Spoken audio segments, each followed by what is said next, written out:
Magandang tanghali po sa ating lahat. Narito ang update sa lagay ng panahon ngayong hapon ng Lunes, February 26, 2024.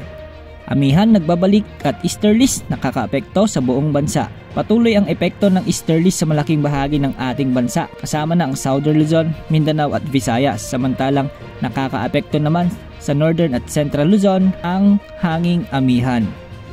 Dahil nga sa amihan, asahan na bagyang bababa ang temperatura sa maraming lugar sa Northern at Central Luzon ngayong araw. Ngunit magiging maalinsangan naman pagsapit ngayong tanghali hanggang mamayang hapon. Magiging maulap hanggang sa may mga kalat-kalat na pag-ulan naman ang aasahan sa may Cagayan Valley, Aurora, Quezon at Bicol Region dahil sa umiiral na easterlies at ng hanging amihan.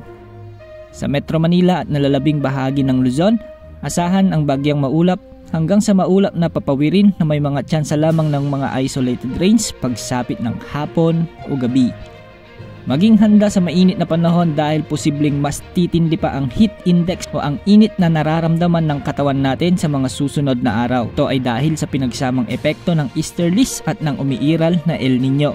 Posibleng umabot sa 40 degrees Celsius ang heat index na maitatala sa maraming lugar.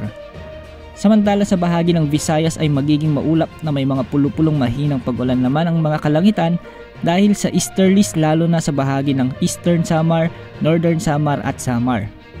Sa nalalabing bahagi ng Visayas at Mindanao, kasama ng Palawan, asahan ang maliwalas na panahon pero may mga tsansa ng mga isolated rain showers pagsapit ng hapon o gabi dahil ito sa epekto ng mga localized thunderstorms. Sa kasalukuyan, malinis ang kalangitan sa buong bansa at wala rin tayong makikitang anumang sama ng panahon na posibleng pumasok sa ating Philippine Area of Responsibility hanggang sa katapusan ng Pebrero. Wala ring gale warning sa ating mga karagatan kaya malayang makakapaglayag ang ating mga kababayang mangingisda ngayong araw.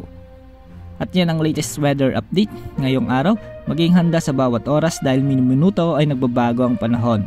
Ito po ang weather update ng bayan, maasahan anumang panahon.